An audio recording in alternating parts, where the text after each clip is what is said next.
What percentage of interns go on to a full-time position with the Lions or another organization? Yeah, great question. And one that we actually brought up this morning on my hiring manager call. So if the stars align and we have an open position, a lot of teams within the NFL will run very lean, so the actual head count for the teams are small. If the stars align and there's an open, we certainly do look for our interns to fill those opportunities. However, if they don't, we do our best in we put our effort into making sure that you land on your feet elsewhere, either with another NFL team, another league, just wherever it may be, because again, we want you to start with the Lions. If it doesn't, work out timing-wise for you to stay with us, we want to make sure that you're, taking the experience you had with us and growing in your career, and coming back if those positions open up later down in the road, that you're coming back to the Lions at some point. Oh, hi, Susie. Long time no see. But I did have a question about the internship since you did say it's like a full-time commitment.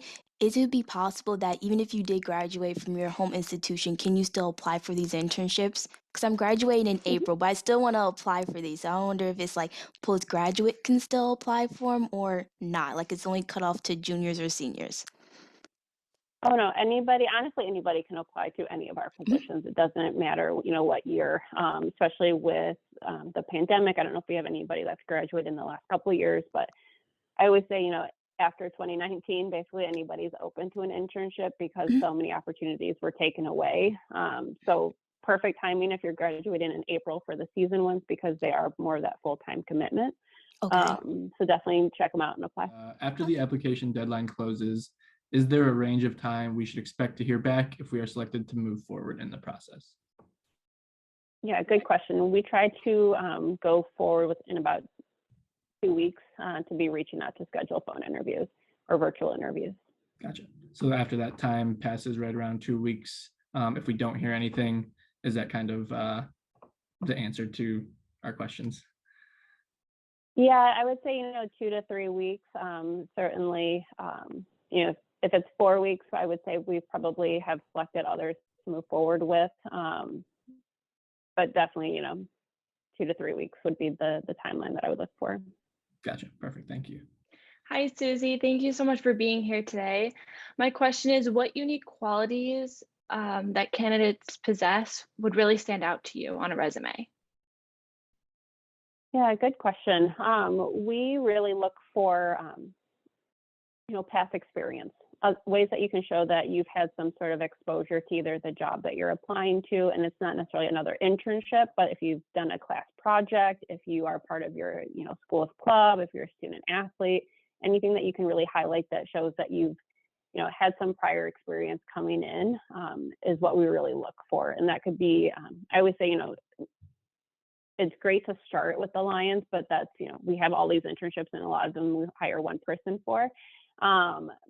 Another avenue to kind of, start building out your resume is minor league sports teams. They are a great kind of avenue to build out that resume. They do everything and anything. You might be, a sales intern, but you're doing, marketing, you're doing promotions, you're doing on-field entertainment. There's all sorts of things that you do within minor league. So a great spot as well to kind of check out.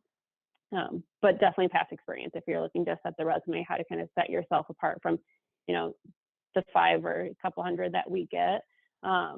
Anything that you can highlight that you've worked on in the past. Awesome. Thank you so much. Are there any last sort of advice that you might give to us students here today before we kind of wrap things up? Just kind of look at each job and your resume and make sure that they are aligned. It's so important to make sure that you're tailoring your application for each requisition that you're applying for. We get a lot that will have, incorrect information in it, or just information that may be used to apply for a different job and you just use the same resume. Not speaking you guys particularly, but just in general, that's a trend that we've seen of just kind of having the exact same resume. So definitely tailor your application for each job that you're applying for. It's a time-consuming process, but it's definitely one that will pay off, especially if the manager sees that you are truly interested and have the experience that they're looking for. It's definitely worth the extra time to tailor those resumes. Also upload in PDF. That's my big ask. Please upload your resume as a PDF. If you do a Word, the system makes it all crazy. Sometimes it's completely ineligible, and we have to disqualify you just because we can't even read what the resume is supposed to be saying. So PDF and tailor your resumes are my parting words. That's a great piece of advice. Thank you.